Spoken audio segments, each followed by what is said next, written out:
अभी हाल ही में भारत के उपराष्ट्रपति जगदीप धनखड़ ने अपने पद से इस्तीफा दे दिया है। भारत के संविधान के अनुच्छेद 63 में राष्ट्रपति का जिक्र किया गया। ऐसे में देखा जाए तो भारत में प्रथम उपराष्ट्रपति डॉक्टर सर्वपल्ली राधाकृष्णन 1952-1957 में 2 बार निर्विरोध चुने गए थे। तो आज हम बात करेंगे उपराष्ट्रपति का निर्वाचन होता कैसे। चलिए बताते हैं। नमस्कार फ्रेंड, कैसे हैं आप सब। आशा करता हूँ आप सब बहुत ही अच्छे होंगे।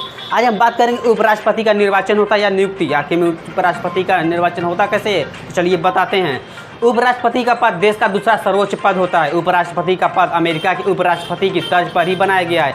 उपराष्ट्रपति को जनता सीधे नहीं चुनती, यानी यह राष्ट्रपति के द्वारा नहीं चुना जाता। देखिए, संसद के दोनों सदनों के सदस्यों के निर्वाचक मंडल द्वारा चुना जाता है। इसमें संसद के निर्वाचित और मनोनीत दोनों सदस्य शामिल होते हैं। इसमें राज्य विधानसभाओं के सदस्य शामिल नहीं होते।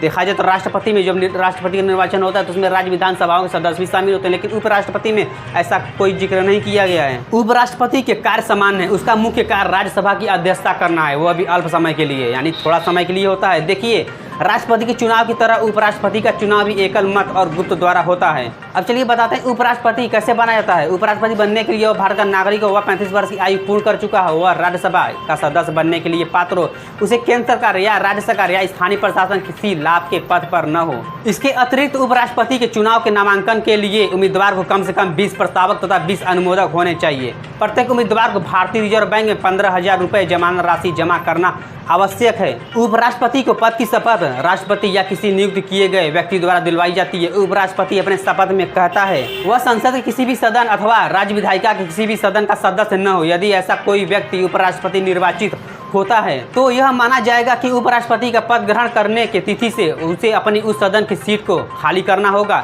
उपराष्ट्रपति के पद ग्रहण करने से लेकर 5 वर्ष तक होता है, यानी उपराष्ट्रपति का कार्यकाल 5 वर्ष तक का होता है। हालांकि वह अपनी पदावधि में किसी भी समय अपना त्यागपत्र राष्ट्रपति को सौंप सकता है। उसे अपने कार्यकाल से पहले संसद के पूर्ण बहुमत द्वारा हटाया जाता है। इसमें लोकसभा की सहमति आवश्यक है। उसे हटाने के लिए महाभियोग की आवश्यकता नहीं है। संविधान में उसे हटाने के लिए कोई आधार नहीं है। उपराष्ट्रपति का सीट तब खाली होता है जब वह 5 वर्ष का कार्यकाल पूर्ण कर चुका हो, या उसके त्यागपत्र देने से, या उसे बर्खास्त करने से, या उसकी मृत्यु या स्वास्थ्य खराब होने से। उपराष्ट्रपति के चुनावी विवाद जांच भारत के उच्चतम न्यायालय द्वारा किए जाते हैं। उच्चतम न्यायालय का निर्णय अंतिम होता है। अब चलिए थोड़ा बात करते हैं इसकी शक्ति व कार्य के बारे में। वह राज्यसभा के पदेन सभापति के रूप में कार्य करता है। इसकी शक्तियाँ व कार्य लोकसभा अध्यक्ष की तरह ही होता है। इस संबंध में वह अमेरिका के उपराष्ट्रपति के तौर पर ही कार्य करता है, लेकिन अमेरिका के उपराष्ट्रपति और भारत के उपराष्ट्रपति में थोड़ा सा भिन्नता होती है। जब राष्ट्रपति का पद खाली हो तो उपराष्ट्रपति 6 माह तक राष्ट्रपति के तौर पर कार्य कर सकता है, लेकिन अमेरिका में ऐसा नहीं होता। तब वह राज्यसभा के सभापति के तौर पर कार्य नहीं करेगा।